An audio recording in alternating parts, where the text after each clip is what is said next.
खुलुमबाय लोगोफोर, डियार ब्रह्म चेनेलनि खौरां नायगिरि गासैबो रायजो राजा नोंथांमोननिसिम गोजोन फुंबिलिनि बयनिसिमबो गाहाम हामलायथि बावहरग्रोनाय जाबाय।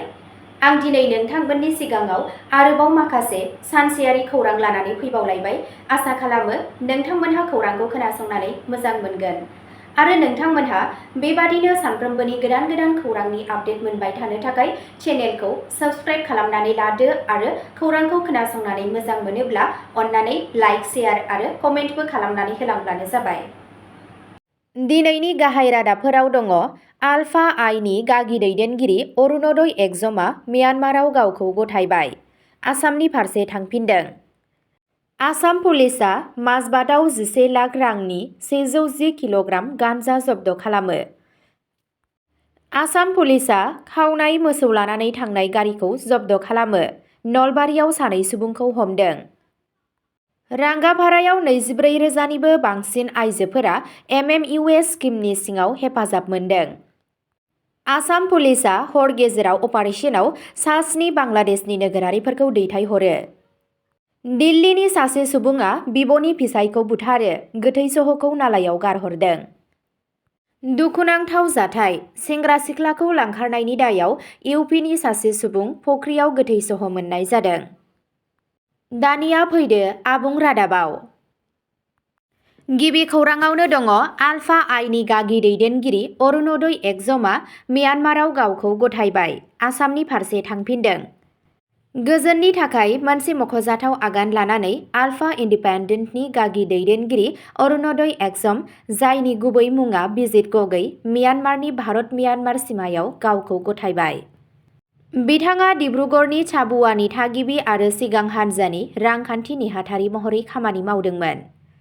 बिथाङा आलफा आइनि गाहाय परेश बरुवानि खाथिसिनाव दंमोन आरो होबथाजानाय हान्जानि थाखाय गोनां रां आरो अपारेशनफोरखौ सामलायदोंमोन।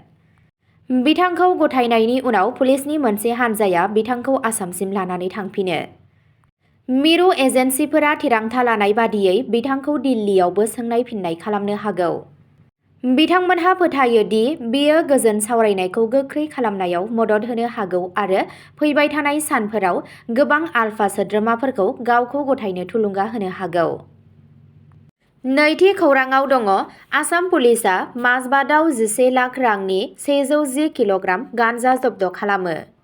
राम पुलिसआ माजबाट हमनायाव 11 लाख रांनि 110 किल'ग्राम गान्जा जब्द खालामो। आसाम पुलिसआ सशस्त्र सीमा बल SSBनि 23थि बेटेलियननि हेफाजाबजों सनिबारखालि मोनसे जथाय अपारेशनाव गोबां बिबांनि गान्जा जब्द खालामो। बिथांमोनहा माजबाट पुलिस थानानि नजरा सिङाव थानाय सुदेमपुरी गामिनिफ्राय 110 किल'ग्राम आयेन बेरेखा फेग्रा मुवा बोखांनो हायो, जायनि बेसेना 11 लाख रां जायो।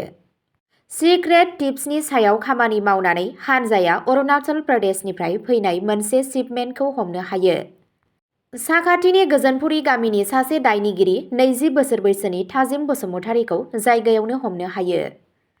सोमोन्दो गोनां आयेननि सिङाव मोनसे केस नं. 6225 रेजिस्टार खालामनाय जादों। पुलिसआ बुङो दि सिखाव फालांगिनि सायाव नायबिजिरनाया सोलिबाय थानायनि उनाव आरोबाव गोबां हमजानो हागौ। बे सिग्रोमनायनि थांखिया सिमा बारनानै आयेन बेरेखा फेग्रा मुवानि फालांगिखौ दबथायनाय। थामथि खौराङाव दङ आसाम पुलिसआ खावनाय मोसौ लानानै थांनाय गारिखौ जब्द खालामो। नलबारियाव सानै सुबुंखौ हमदों। आसाम पुलिसआ मोसौ खावनायनि दायाव सानैखौ हमदों। नलबारियाव ट्राक जब्द खालामो। आसाम पुलिसआ रबिबारनि फुंबिलियाव नगावनि कप्लाबारियाव गंनै खावनाय मोसौ लानानै थांबाय थानाय ट्राकखौ हमनो हायो। मोनसे सुलुं मोननायनि उनाव सानै सुबुंखौ हमनो हायो। सन्देह गोनां सुबुंफोरा नलबारिनि घरुवाबाहानि 35 बोसोर बैसोनि हाकिम आली आरो बरपेटानि बकाबरनि 38 बोसोर बैसोनि पुलसन आलीआ खाथिनि जिल्लाफोराव सोलिफुबाय थानाय मोनसे सिखाव फालांगिनि बाहागोमोन होनना मिथिनो मोननाय जायो। पुलिसआ जुनारफोरजों लोगोसे AS14 ASC 2485 नम्बर गोनां गारिखौ जब्द खालामो। सानै दायनिगिरिफोरा दा नलबारि जोबथेसालियाव दं। गासै नेटवार्कखौ फोजोबनो थाखाय सोंथि खालामगासिनो दं। बे अपारेशना ओनसोलाव मोसौ खावनायखौ होबथानो थाखाय सोलिबाय थानाय नाजानायखौ दिन्थियो। ब्रैथि खौराङाव दङ रांगापारायाव 24,000निबो बांसिन आइजोफोरा MMUA स्किमनि सिङाव हेफाजाब मोन्दों। रांगापारायाव 24,000निबो बांसिन आइजोफोरा गाहाय मन्त्रि महिला उद्यमिता अभियान MMUA बिथांखिनि सिङाव बिजि राङारि अनसुंथाइ मोन्दों, जायनि थांखिया फालांगियारि आरो राङारि उदांस्रिखौ बांहोनाय। चिफ मिनिस्टार हिमन्त बिश्व शर्माया सनिबारखालि तेजपुराव मोनसे गिदिर रानसारनाय हान्जाखौ दैदेनदों। बे फुन्जिया गाव हेफाजाब हान्जानि आइजोफोरखौ फिसा फालांगि जागायजेननाय एबा फेहेरनायाव मदद होगोन, दिदोम आय आरो गोख्रों हारि सोरजिगोन।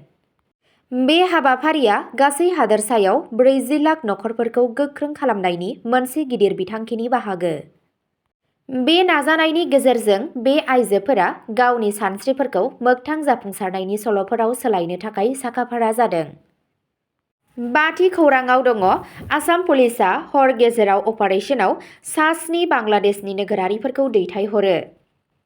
हर गेजेराव मोनसे गोख्रों मिशनाव आसाम पुलिसआ आयेन बेरेखायै भारत हाबफैनाय सा-7 बांलादेशी नोगोरारिफोरखौ दैथायहरबाय। बे अपारेशना भारत-बांलादेश सिमानि गेट नं 39 जों हर गेजेराव जादोंमोन। गोख्रों रैखाथिनि गेजेरजों बे हान्जाखौ बांलादेशनि बिबानगिरिफोरनि आखायाव गथायना होनाय जादों। बेयो आयेन बेरेखायै हाबसनफैनायखौ होबथानो आरो सिमाफोरखौ रैखाथि होनो थाखाय हादोरसानि हाबाफारिनि मोनसे बाहागो। मावख'आरिफोरा बुङो दि बेयो गुबुनफोरखौ गोख्रों सांग्रांथि होयो, गोनांथि जानाय बादियै आरोबाव बेफोरबादि दैथायहरफिननाय जागोन। द'थि खौराङाव दङ दिल्लीनि सासे सुबुङा बिब'नि फिसायखौ बुथारो, गोथै सह'खौ नालायाव गारहरदों।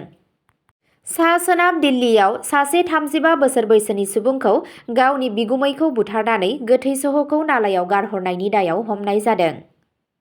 दायनिगिरि मनुआ नखरनि नांज्लायनायखौ लानानै बृहस्पतिबारखालि मोनायाव 32 बोसोर बैसोनि सनुजों नांज्लायदोंमोन। रागा जोंनानै मनुआ सनुखौ गोबां खेब देगारजों सुयो आरो गोदोना सेरथेनानै बुथारो। बेनि उनाव गोथै सह'खौ स्वरुपनगरनि साखाथियाव थानाय नालायाव गारहरो। शुक्रबारनि फुङाव नालायाव सासे गोथै सह'खौ लानानै पुलिसआ PCR कल मोन्दों। CCTV फुटेजनि नायनायनि उनाव आरो नखरनि सुबुंफोरजों रायज्लायनायनि उनाव मावख'गिरिफोरा माखासे घन्टानि गेजेरावनो मनुखौ खायो। बियो दायखौ सिमान लादों। गोथै सह'खौ पस्टमर्टेमनि थाखाय दैथायहरनाय जादों। बुथारनायनि केस रेजिस्टार खालामनाय जादों। स्निथि खौराङाव दङ दुखुनांथाव जाथाय। सेंग्रा सिख्लाखौ लांखारनायनि दायाव इउपिनि सासे सुबुं फुख्रियाव गोथै सह' मोननाय जादों। 17 बोसोर बैसोनि हिन्जावसाखौ लांखारनायनि दायाव 28 बोसोर बैसोनि सासे सुबुंखौ रबिबारखालि फुख्रियाव गोथै सह' मोननाय जादों। पुलिसआ बुङो दि बियो गावखौ फोथैना लानाय बादिसो नुदों, नाथाय बियो माबोरै गावनि जिम्मानिफ्राय बारग'खो बेनि सायाव सोंथि जानानै दं। जायगानि हमगार्डनि फिसाज्ला सुर्यभान यादवआ थांनाय 27 अक्ट'बरखालि हिन्जावसाखौ लानानै थांदोंमोन होननानै अजद होदों। 19 नबेम्बरखालि बिथांखौ रैखाथियै मोननाय जादों आरो जोथोन लानो थाखाय थाग्रा खुलियाव दैथायहरनाय जादोंमोन।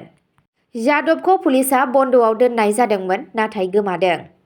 गथाखरफोरा चक'आ महाबीर गामिनि साखाथियाव थानाय फुख्रिनिफ्राय बिथांनि गोथै सह'खौ बोखांनो हायो।